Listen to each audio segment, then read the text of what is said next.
So I'm here with America's comedian Kurt Metzger and the host of the Duran. And I don't know if you remember what happened in Libya, but when Gaddafi said that they can build the United States of Africa, and he wanted to conserve the energy and natural resources of Africa, and he wanted to even have their own currency.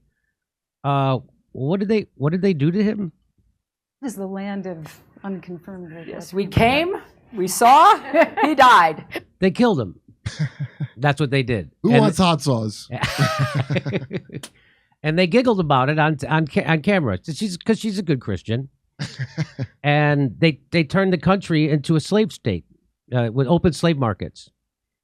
Humans for sale. Libyan slave trade continues while militants kill and torture with impunity. So that was the good job that Hillary Clinton did in Libya, making sure that Libyans didn't start a United States of Africa and didn't start their own currency and didn't conserve their own natural resources. So you can't do that. America, we come in and we blow your shit up and we steal your natural resources, and you're going to say thank you. And then we'll give you an IMF loan you can't pay back so we can take the rest of your country. But what's happening now, the reason why I bring this up is because clashes between rival militias in Libya kill at least 32. It's the worst fighting in years. Some of the fiercest clashes in 2 years in Libya's capital between militias loyal to rival political leaders have left nearly 36 people dead as neighborhoods became battlefields and residents hunkered down in their homes, fearing a return to war in the country. At least 32 people were killed in street-to-street fighting on Saturday, some of them civilians, and more than 150 others were wounded. For years, Libya has been fractured between rival governments and prime ministers and the militias they control. The internationally recognized Libyan government is led by Prime Minister Abdul Hamid Dbeibeh and based in the capital Tripoli in the country's west. Parliament, however, is based in Benghazi in the country's east, which is controlled by the militia leader Khalifa Hifter. Oh, that's a tough name, huh? Tough to be a political militia leader with the name Hifter? Probably not Libya. Holy shit. And led politically by Fadi Bashagha. In February, Libya's parliament declared that the Tripoli government's authority, including that of Mr. Dbeibeh, has expired after scuttled elections. Parliament voted to install an interim government and unanimously picked Mr. Bashagha as interim prime minister, but Mr. Dbeibeh declared the vote illegitimate and vowed to hold on to power. Wow, it sounds like the United States. What would you rather be named, Hifter or Fatty Bashagha? So let me bring in the host from the Duran. What is your take on Libya and what's happening right now in Libya? Well, what's happening in Libya is a direct result of what was essentially a pirate raid on the country back in 2011. It was attacked. There was a political crisis within the country. Of course, political crises happen. There was opportunities for negotiations. The Libyan government at the time offered negotiations with the other side.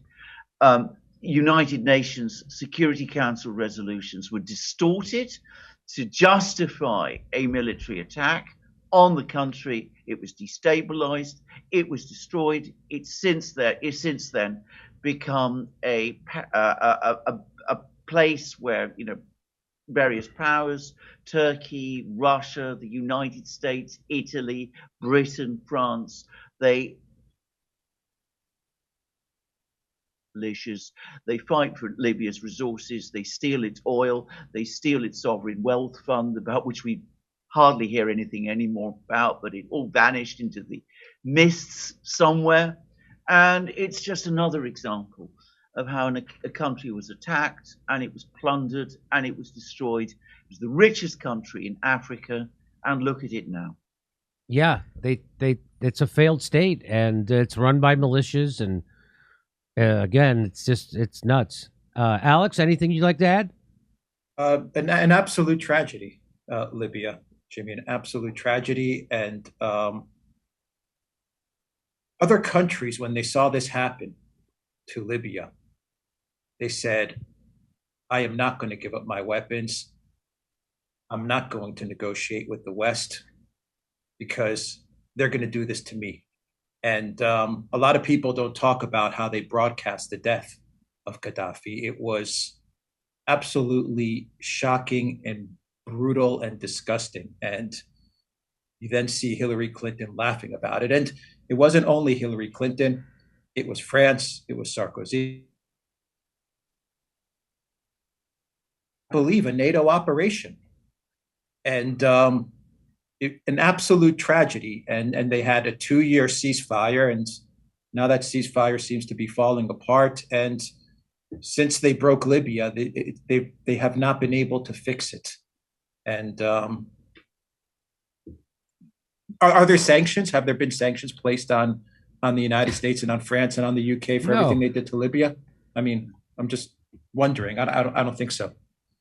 It's just amazing how the management of the narrative that the people in the West have no idea. Well, people in the United States, anyway, have no idea what the Americans did in Libya because the media here is owned by or funded by the military-industrial complex, and the oligarchy. There's only 6 media companies in the whole goddamn country, so they tell everybody that we were fighting a good fight in Libya, that Gaddafi was a maniac killing his own people, and we went there to try to help them. And yeah, things didn't turn out the way we wanted, but we had good intentions. That's what everyone thinks, and of course we didn't. We're the imperialists.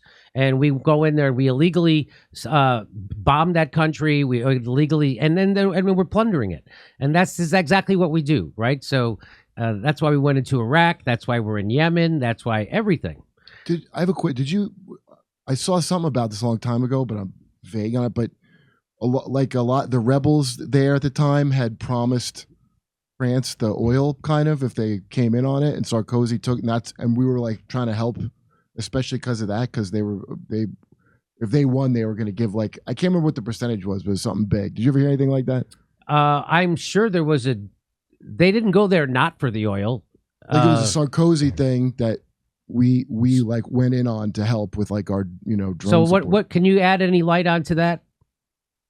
No, I can't. But I mean, not specifically. But I mean, it wouldn't surprise me. Certainly, this was, as you absolutely rightly said, a war of plunder, and undoubtedly some of those rebels were offering the countries that they were working with shares in Libyan resources.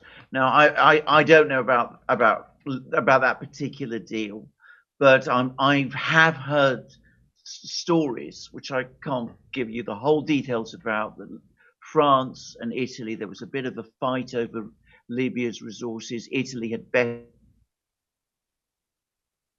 France wanted a cut of the action, and that played some role in the run up to the war. But it's not something that obviously is much talked about, and there hasn't been very much information about it. So I can't pretend I know all the details. Well, Alexander Mercouris and Alex Christoforou, the hosts of the Duran, I want to say thanks very much for spending time over at the Jimmy Dore Show, and everybody should check out your show. I listen to it often. It's a great show. You guys know more than anybody, so I appreciate you making time for us. Did you have fun? Oh, yeah, great fun. Absolutely. Thank you, Jimmy, very much. Okay, hope to see you again soon. Take care. Come see us do stand-up comedy in Spokane, Tacoma, Virginia Beach, Richmond, Arlington, San Jose, Miami, West Palm Beach. Go to jimmydorecomedy.com for a link for all tickets and become a premium member while you're there.